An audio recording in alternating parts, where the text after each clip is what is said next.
Welcome to my review of the TLM 103 by Neumann. This was once their most affordable entry point if you wanted to get a large diaphragm condenser microphone from the German brand. And today I'm gonna tell you whether at this point in time it's still worth buying. The TLM 103 is a cardioid pattern only microphone. It is transformerless and either comes with a wonderful wooden box and a swivel mount or as part of a studio set including the elastic suspension. The first thing you'll realize is that this is beautifully made. The finish is exceptional, it's a thing of beauty to behold of, and it's pretty much too nice to use and abuse. So as far as studio gear goes, you might find yourself in a bit of a difficult situation. The most important aspect of a microphone is of course its sound. But before you just go ahead and buy this one, you should be warned. It's got a self noise of about 7 dB, so it'll pick up every noise in and out of your room if it isn't well treated. So you might end up with very messy recordings. Also, yes, you might be able to catch up everything from 20 Hz to 20 kHz. But the 6 kHz to 15 kHz region, that's where the presence boost kicks in.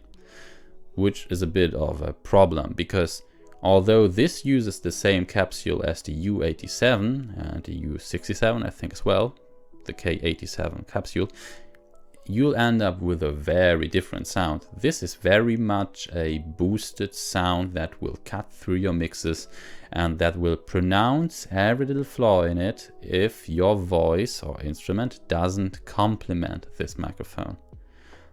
It can either be great or either be a problem, so it's really a good idea to go ahead and test it somewhere. If you have the possibility, don't just buy it.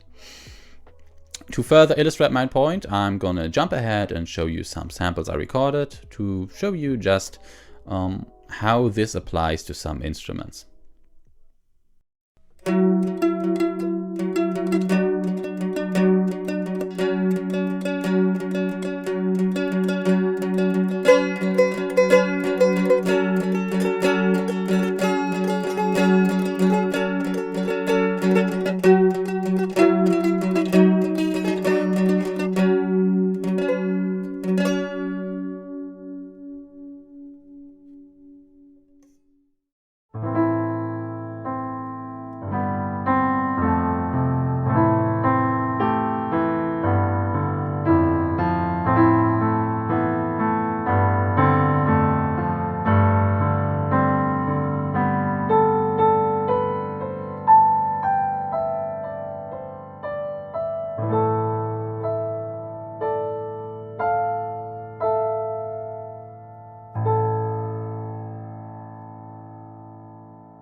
The sounds recorded with this microphone may certainly be wonderful and full-bodied, but I have to say that they lack a bit in detail and sometimes the sound is too thick.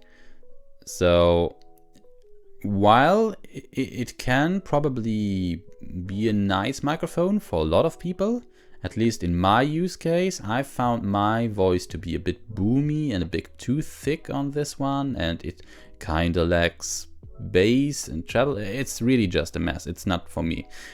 Also, you gotta keep in mind that this has a rather unpleasant proximity effect. If I get closer to the microphone, it'll be very boomy and unnatural. So if I just get a bit closer, I have to just pay attention.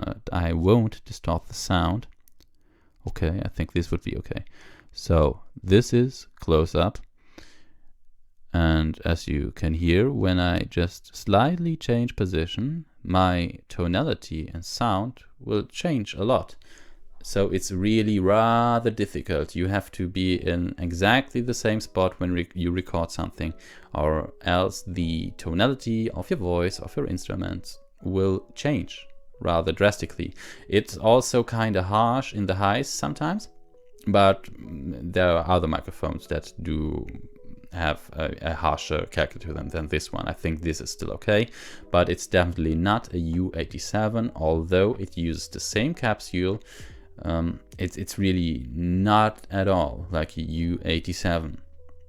The U87 is smooth and kind of warm, and it's got a slight mid boost, but this one is like really in your face. So you need to consider that before buying this. This brings me to my conclusion. First of all, nice microphone, prestige brand, great for recording string instruments, or if your voice fits it will be nice.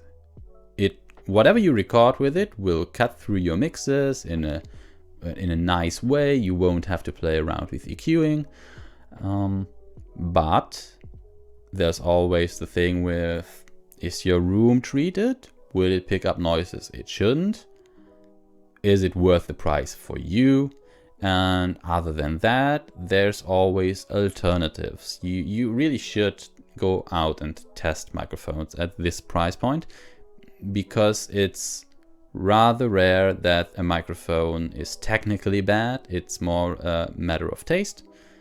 And this doesn't really offer anything more than the competition. It's really rather a thing of hate it or love it. So yeah, I'm sorry, I can't tell you just to go ahead and buy it. Yes, of course, you can argue it's a Neumann. You won't have to actually upgrade, but maybe you will down the road, and then you'll be angry with yourself that you spend this kind of money on a microphone that's good, but maybe not great. There are other microphones with better resolution. I'll do a comparison with the Microtech Gefell M1030. So if you want to see that, you'll have to maybe subscribe, or at least stay tuned. So if you like this video, please like and subscribe, and then I'll see you on the next one. Until then, have a good one.